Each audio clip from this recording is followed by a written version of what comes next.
और विपक्ष के सभी नेताओं को बंद करके लोकतंत्र के गले को पूरी तरह घोंटने का प्रयास किया था। आज जब 50 वर्ष के उपरांत हम इमरजेंसी की उन यादों को स्मरण करते हैं तो स्वाभाविक रूप से कांग्रेस में चेहरे बदले होंगे, लेकिन उसका चरित्र, उसके हाव भाव आज भी वही हैं जो 1975 में एक बर्बर चेहरा उस समय में कांग्रेस पार्टी का देखने को मिला था। कैसे उन्होंने संविधान की मूल आत्मा कही जाने वाली प्रेम्बल में संशोधन करके उसकी आत्मा को नष्ट करने का प्रयास किया था। कैसे कांग्रेस ने उस समय देश के नागरिकों के मौलिक अधिकारों को पूरी तरह प्रतिबंधित कर दिया था। कैसे न्यायालय के अधिकारों को कांग्रेस पार्टी ने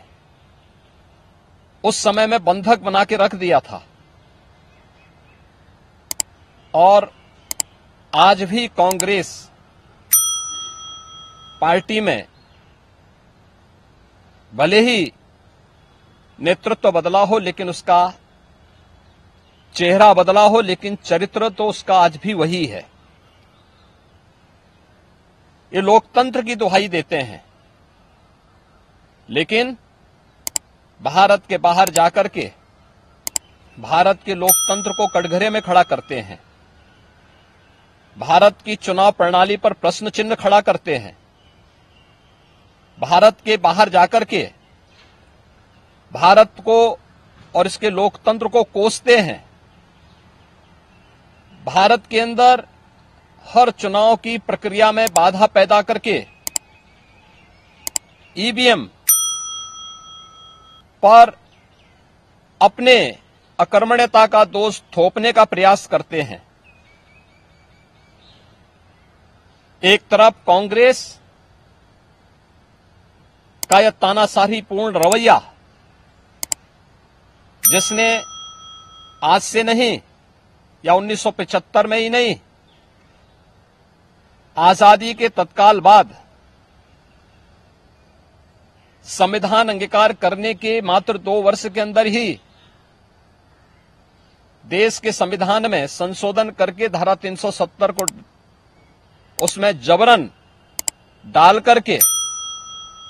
देश के अंदर देश की अखंडता को चुनौती देने वाली धारा 370 को डालने का प्रयास किया था। इसके उपरांत भी समय समय पर कभी मीडिया पे को प्रतिबंधित करके, कभी अन्य तरीके से प्रत्यक्ष और अप्रत्यक्ष रूप से लोकतंत्र के सभी स्तंभों को कमजोर करने का प्रयास किया था। 1975, 25 जनवरी 1975 उसकी पराकाष्ठा के रूप में इस देश ने और दुनिया ने देखा था। 1975 की इमरजेंसी की घटना की 50 वर्ष पूरे हो रहे हैं। 1975 में देश के लोकतंत्र को बचाने के लिए, संविधान को फिर से बहाल करने के लिए, नागरिक अधिकारों की रक्षा करने के लिए जिन लोगों ने जेल की यातनाओं को सहा था, जिन लोगों ने उस कालखंड में लोकतंत्र के लिए अपना सर्वस्व न्यौछावर करने का कार्य किया था, हमें आश्चर्य होता है कि उनकी वर्तमान पीढ़ी उसी कांग्रेस की गोद में बैठ करके देश को फिर से कांग्रेस की तानाशाही और लोकतंत्र विरोधी, संविधान विरोधी तंग दायरे की ओर धकेलने का कुत्सित प्रयास कर रही है।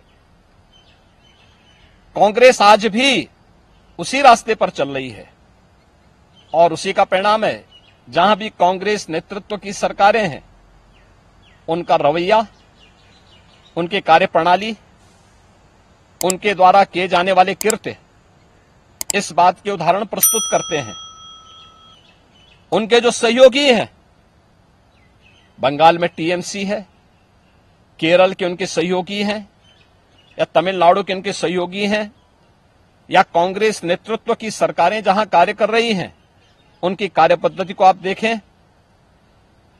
जो लोग जनता को गुमराह करके संविधान के नाम पर संसद की कार्रवाई को बाधित करने का प्रयास कर रहे हैं,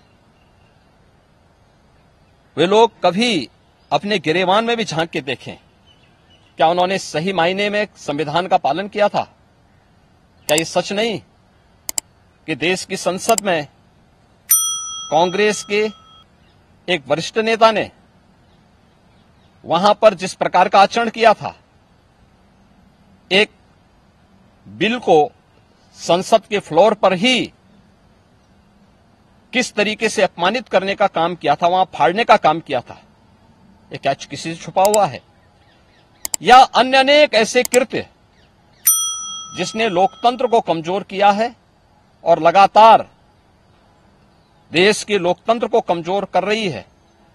ये सभी कांग्रेस के वे कृत्य हैं जिसके लिए कांग्रेस को यह देश कभी माफ नहीं करेगा। कांग्रेस पार्टी को और कांग्रेस की इस तानाशाही में प्रत्यक्ष और अप्रत्यक्ष रूप से सहभागी बने उन सभी राजनीतिक दलों को भी, जिनका उदय ही देश के अंदर कांग्रेस के खिलाफ लोकतंत्र को बचाने के लिए हुआ था, आज वे कांग्रेस की गोदी में बैठ करके जिस तरीके का आचरण कर रहे हैं, यह देश और इस देश की जनता उसे किसी भी स्थिति में स्वीकार नहीं करेगी। कांग्रेस को और कांग्रेस के इन सभी सहयोगियों को, जिन्होंने लोकतंत्र को कमजोर किया है, संविधान के प्रावधानों को समय समय पर मानने से इनकार किया है, इसके लिए आज इमरजेंसी की 50 वर्ष पूरे होने पर इन्हें देश की जनता से माफी मांगनी चाहिए अपने इस कृत्य के लिए, और अपने न केवल चेहरे को बल्कि चरित्र को देश के संसदीय लोकतंत्र के अनुरूप ले जाने के लिए अपने आप को तैयार करना चाहिए।